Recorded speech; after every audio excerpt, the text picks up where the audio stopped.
Hungarian Folk Tales.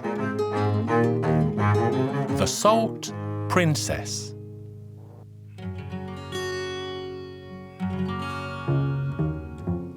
Once upon a time there lived an old king who had 3 beautiful daughters.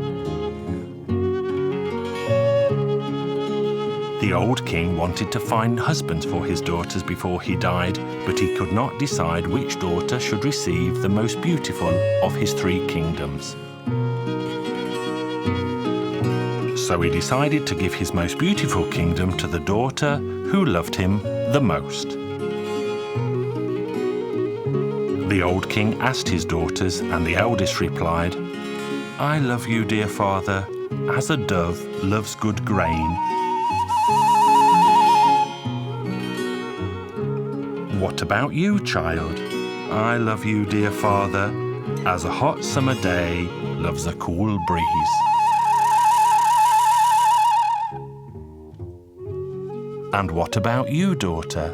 "I love you, dear father, like people love salt."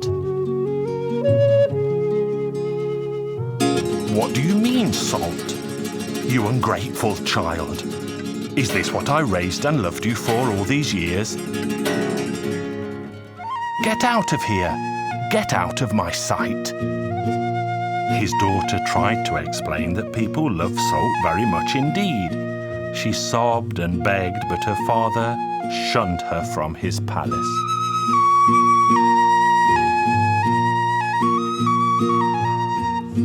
The poor princess walked and walked. She was terribly sad. She walked until she reached a vast forest.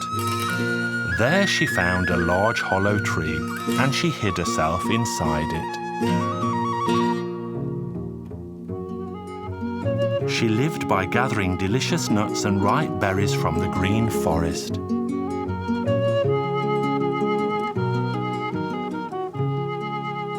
One day, the prince from the neighbouring kingdom was out hunting when he happened to pass by.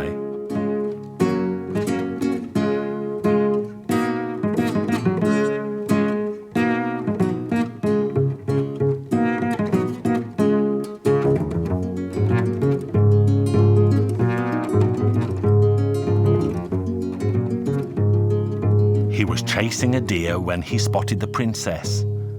But when she saw the prince, she hid in a hollow tree. The handsome prince soon found the tree and shouted into the hollow, "Who is in there?"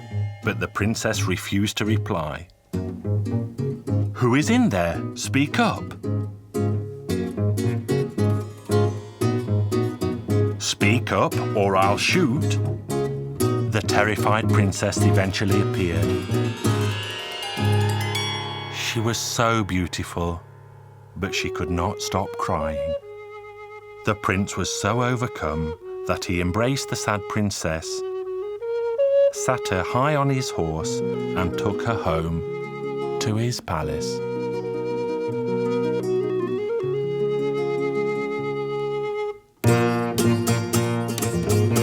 Their wedding was so grand that even the dogs ate beef broth, and the young couple lived as happily as 2 doves.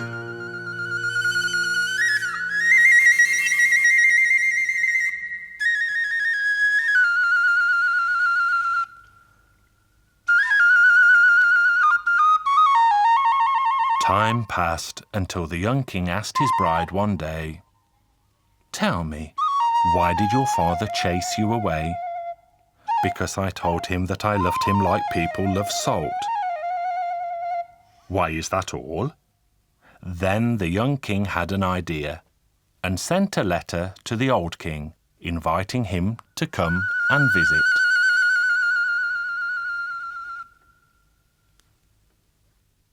The old king came the very next day in a golden carriage. The young king led him to his grandest chamber and sat him down at the table.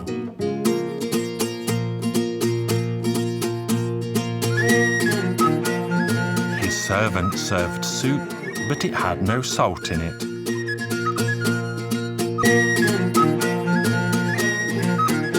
And the meat had no flavour either.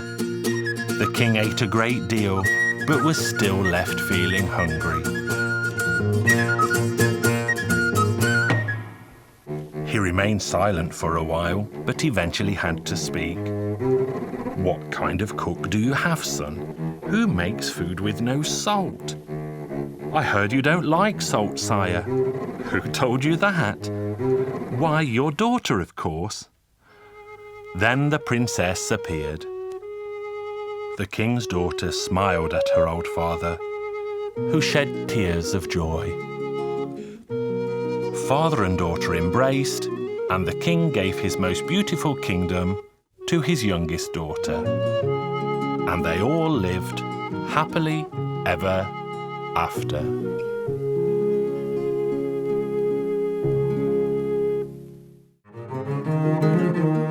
Hungarian Folk Tales. The Pork Pudding.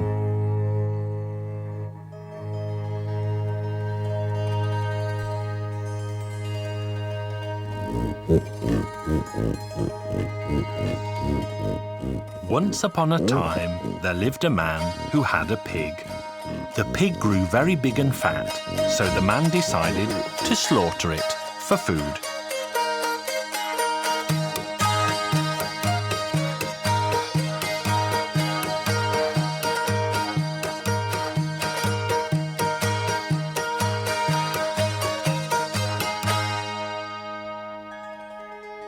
By the time spring came, the man and his family had eaten everything but the pork pudding.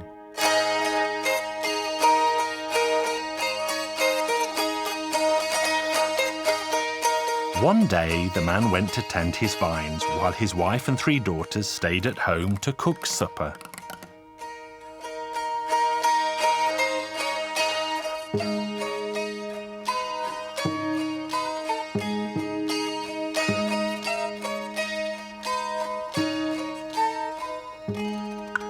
The wife told the eldest daughter, "Go up into the attic and fetch the pork pudding, my girl, and we'll cook it for your father's supper." The eldest girl did as she was told and was about to cut the pork pudding down when it spoke to her. "What do you want?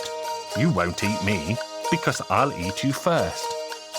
And with these words, it ate the girl up.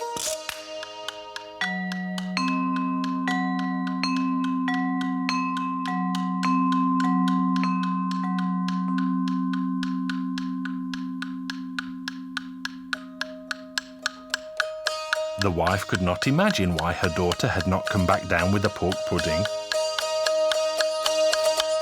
So she sent the second eldest daughter up to the attic to fetch it. But the fat pork pudding ate the second daughter up as well. So the wife sent the youngest girl up to fetch the pork pudding. But the youngest daughter did no better than her sisters, and the bulging pork pudding ate her up too. The wife could not imagine what had happened to her 3 darling daughters. "Well, I shall see for myself," she said, and went up into the roof. When she saw the size of the enormous pork pudding, she was pleased. But when she tried to cut the pork pudding down, it ate her up in a single mouthful.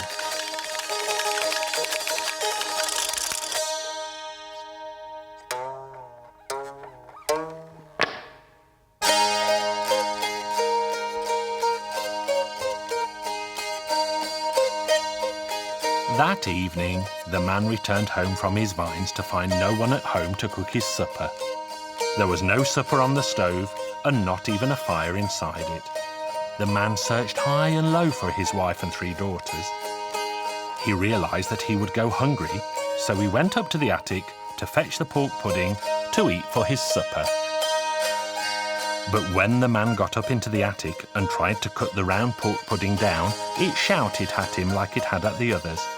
"You won't eat me, I'll eat you first." And without any ado, the pork pudding ate the man up. By now, the heavy pork pudding was so weighty that the string could no longer hold it. It fell from the beam, rolled down the ladder, onto the porch, and out into the garden.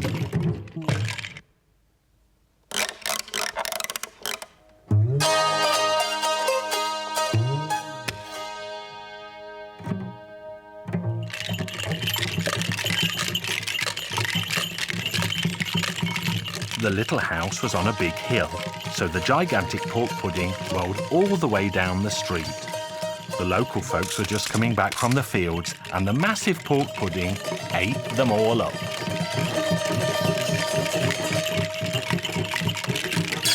The roly-poly pork pudding met a herd of pigs at the edge of the village, being led by a swineherd eating bacon with a pocket knife. The preposterously large pork pudding ate all the pigs up, and then the swineherd too.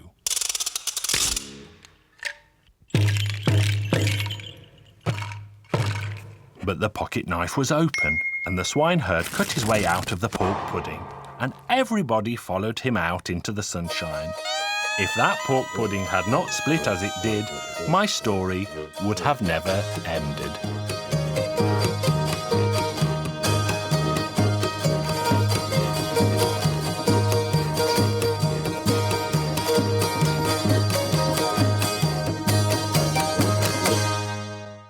Hungarian Folk Tales.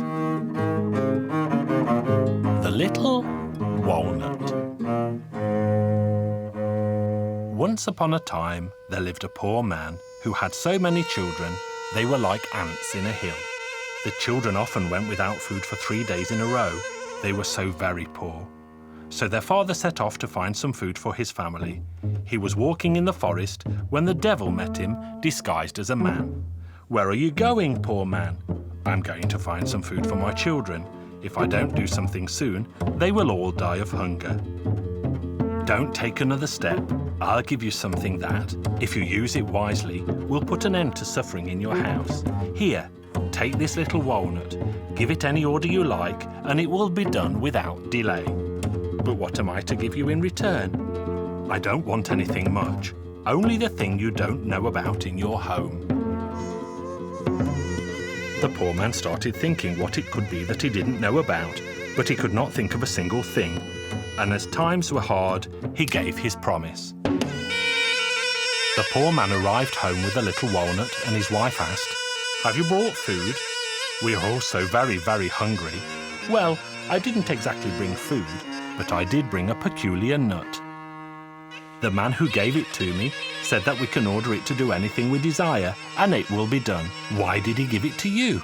"I'm sure he wanted something in return." "All he said was that I am to give him what I don't know about in my home in return for the nut." "Oh, you faithless fool, what have you done? You can see that I'm expecting a baby, and you didn't know about it, and now you have given it away." "It's not my fault, wife, but what is done is done." The poor man gave an order to the walnut. "Well, little nut, all of us need food, drink, and clothes. I order you to make them now." And everything the man asked for was provided, and they all sat down to eat finer food than they had ever tasted in their lives before. The poor man also wanted a larger home, and so he ordered the little walnut to build him a large brick farmhouse with green gardens, lush pastures, and fine farm animals. The poor man soon became a rich man, and his baby was born.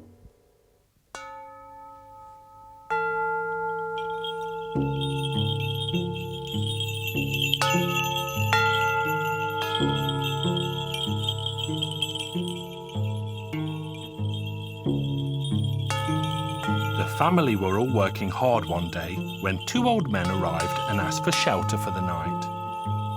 He was glad to help and also gave them food. When they told him why they had come, "We know that the devil is about to come and take your youngest child. We came to help you save your innocent babe. Do as we say and put a loaf of bread on your table at night and let it stay there until the following day." So the man put a loaf on the table, and everyone in the house went to sleep for the night. They were all fast asleep at midnight when the devil appeared under the window and shouted up, "Hey, master of the house, do you hear me? Do you remember your promise to me? Give it to me now. I came for that. Nobody heard his words as they were all sleeping, but instead the bread spoke up. Stay and sit easy outside. Just wait as I waited. Be patient and suffer as I patiently waited. I was sown in the soil in the autumn and sat there all winter, as you must wait now. When spring came, I started to grow, and I waited to grow tall, as you must wait now too. When the time of harvest came, I was cut with a scythe and gathered in bunches, but I had to suffer, as you must now suffer too. Then I was put on a cart, pushed along a road, and into the village and waited, as you must wait now too. I was stamped on and painfully cracked. I had to suffer, as you must now suffer too. I was shovelled into a barn where they beat me with sticks. They beat me hard and I suffered, as you must suffer now too. Then I was put in a sack, taken to the mill and poured between two heavy stones and ground to powder. I had to suffer, as you must suffer now too. I was taken home and put into a bowl with salt and water. Then they punched me with their fists, kneaded me and tortured me. Then, greatest of all pains in the world, they pushed me into a fiery oven. I had to suffer all of this, so you must suffer now too. They baked me and burned me before I was brought here, and cut me with a sharp metal knife. I had to be patient and suffer and wait. Now you must be patient and suffer and wait now too. The devil was sad to hear the sound of the cockerel heralding the dawn of the next day. He had no power over men in the bright light of morning, so he ran back to his distant home, and the farmer's family kept their youngest son. The farmer thanked the old men for saving his baby boy from the devil's grasp. And that poor farmer still lives a wealthy life, unless they have lost their little walnut. Hungarian Folk Tales. The Poor Cobbler and the King of the Winds. There was once a poor cobbler who toiled all day and all night and had more children than there are holes in a sieve. One day he mended the shoes of a miller, who paid him with flour, and he was carrying the flour home when the wind blew all the flour away.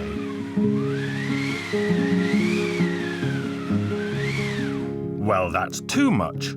I'll go and find the King of the Winds to let him know it was heartless to take that sack of flour away from me. He made his way through many lands until he arrived at a beautiful meadow. There he saw a whirlwind approaching that blew the dust from the road up into a spiralling cloud, and the poor cobbler was so very afraid that he took his hat off and lay flat on the ground to save himself from the raging wind. "You are wise to recognize and bow down before my power," said the King of the Winds, "or else you would have fared much worse. Tell me, what brings you to this distant place?" "I came for compensation from you, your majesty. The other day I was paid a sack of flour, and I was just carrying it home when a youthful breeze blew it clean out of my hands, and now my family have no food to eat." "Leave that to me. That wicked wind will suffer for its deeds, but I will not let you suffer any longer." So the king led the poor cobbler into his palace, where he fed him and gave him a magical lamb.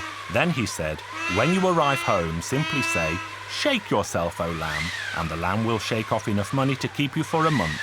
But beware not to try this before you arrive home." The poor cobbler took leave from the King of the Winds and left for home. But his curiosity overcame him, and he simply had to see what the little lamb could do. As soon as he uttered the word of command, the ground around the lamb was showered with gold coins. He soon reached his lodgings for the night in the house of a very old friend, and he warned his friend never to say, "Shake yourself, O lamb." But the poor cobbler had hardly fallen asleep when his host and his wife ordered the beast, "Shake yourself, O lamb." When they saw the gold coins scatter on the ground, they took the animal and replaced it with a lamb from their own flock. The poor cobbler woke the next morning, but failed to notice the change. He thanked thanked the man and his wife and left for home with high hopes in his heart. When he eventually arrived back, he said, "Shake yourself, O lamb." He repeated the order a number of times, but the little lamb simply stood and stared back at him.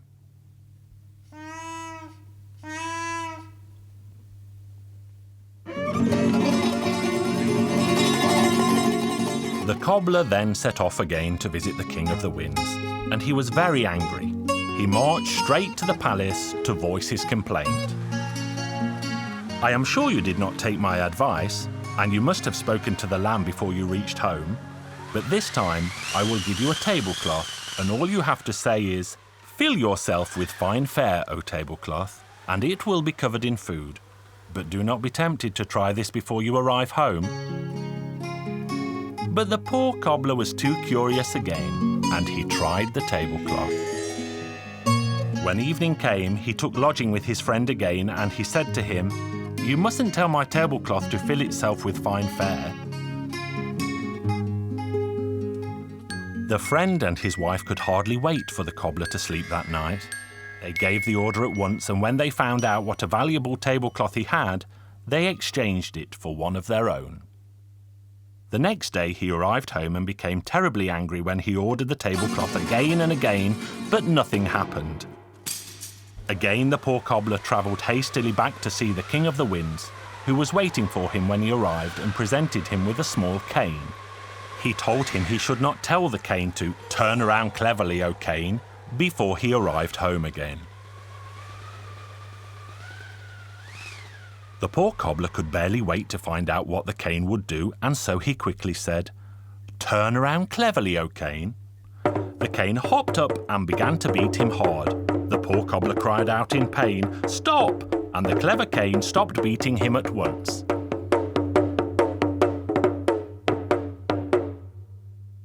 Now the poor cobbler knew what to do with the cane. On his way home, he stayed with his old friend again. He warned the man and his wife not to say, "Turn around cleverly, O cane." But his wife's friend woke her husband at midnight. They took the cane into their room and she said, "Turn around cleverly, O cane, once for me and once for my husband." The poor cobbler was quickly woken by their cries. "I told you not to address my cane, but it seems that you are the guilty one, so let it beat you as it will." "Oh, we promise to return both the lamb and the tablecloth." Then the poor cobbler ordered the cane to stop. But the friend and his wife did not wait for the cane to beat them again, and they hurried forth with the poor cobbler's lamb and his tablecloth, who took them home to his family, who never wanted for money or food again. And they all lived happily ever after.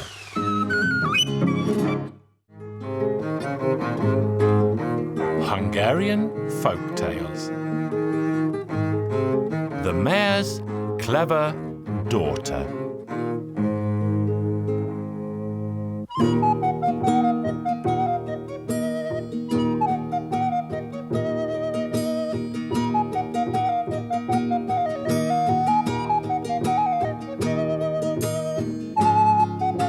As many people know, Hungary's King Matthias liked to roam the country.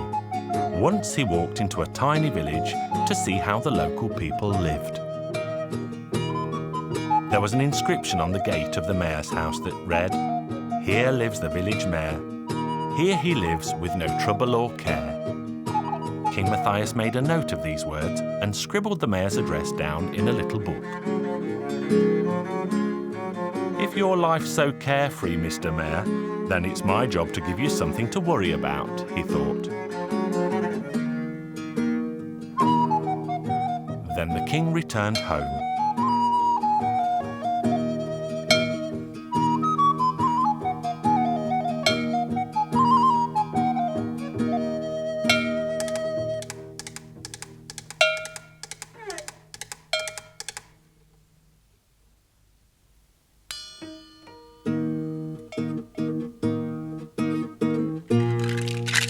Back in those days, jugs were made out of clay, and one of the king's jugs had a hole in it. So King Matthias sent the jug down to the mayor, saying that he should mend the jug, or else have his head chopped off.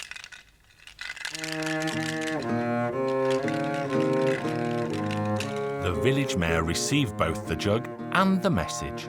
He was very sad because he really did not know what to do. The mayor had a pretty daughter who asked her father, "Dear father, I've never seen you worry like this before. What on earth's wrong? Why are you so very sad?" "Why should I bother telling you? You could never help." "But perhaps I can help after all. His Majesty the King has sent me a jug with a hole in it, with an order to mend it. But if I cannot fulfill his command, he'll have my head chopped clean off." "Oh, father, please don't be so sad. Send the jug back to the king with a message that he should turn the jug inside out, as material is always mended on the other side."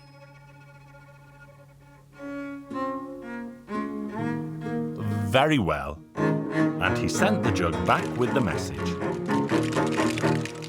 This was a brilliant idea because the jug could never be turned inside out.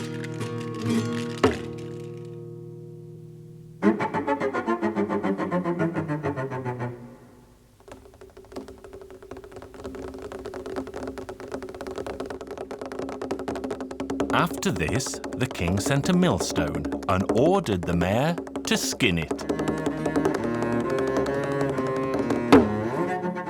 This made the mayor even sadder, because it's impossible to skin a millstone. His daughter asked the mayor, "Why are you so sad again, father dear?" "My sweetest daughter, you definitely won't be able to help me this time, but perhaps I can help you after all. His Majesty has sent me a millstone and ordered me to skin it. If I do not obey him, I shall have my head lopped off. But it's really not a problem at all. Write a letter to the king, asking him to have the millstone slaughtered, because no beast can be skinned before it's had its throat cut, and so the king should do the same to the millstone first."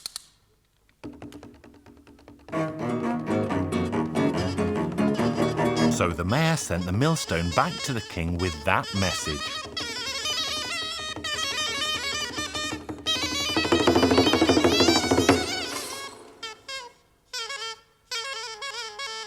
The idea proved to be brilliant, and so this time the king ordered him to visit him at the palace.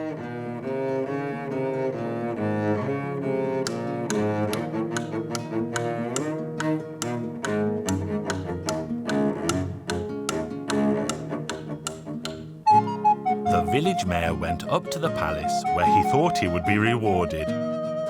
But instead, the king wanted to know who had given him these inventive ideas, and so the mayor was forced to confess. "I have a pretty daughter at home who helped me solve those two riddles." "Very well, Mayor. I want you to go home and tell your daughter to come to my palace. She should wear no dress, but should not be naked, and she should not walk, should not ride, and should not come in a carriage. She also should, but should not bring me a gift." Head chopped off. So the mayor went home in very low spirits. He was convinced that his young daughter would never be able to solve such a complex riddle. The mayor told his daughter what the king had said, and then he added, "This is the end for you, my darling girl." "Why so, father dear?" "The king said you have to go to the palace. You should not wear a dress. You should not be naked. You should not walk. You should not ride. You should not go by coach. You should take him a gift, and at the same time, you should not take him a gift." "Very good, father. I shall go. Don't worry. Everything will be fine." So the girl took off her dress, but kept on her bra. Thus she was not wearing a dress, but at the same time, she was not naked. Then she took a billy goat and put one of her feet on the back of the goat and walked on one foot on the edge of the road. She then took a white dove and carried it in her hand, and this is how she went to the palace to see the king.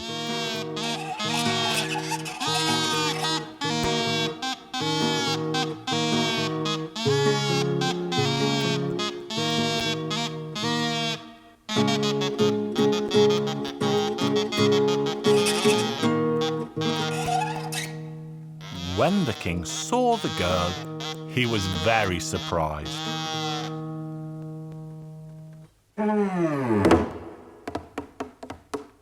Then the girl spoke to the king and said, "Your Majesty, I present myself upon your order." "This is your gift," she said, and let the dove fly away.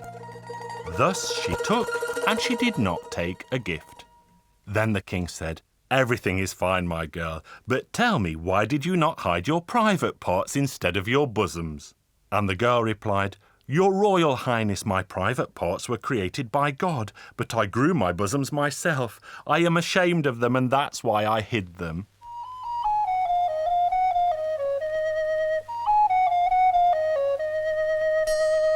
The king gave the girl a handsome reward, and that is the end of my story.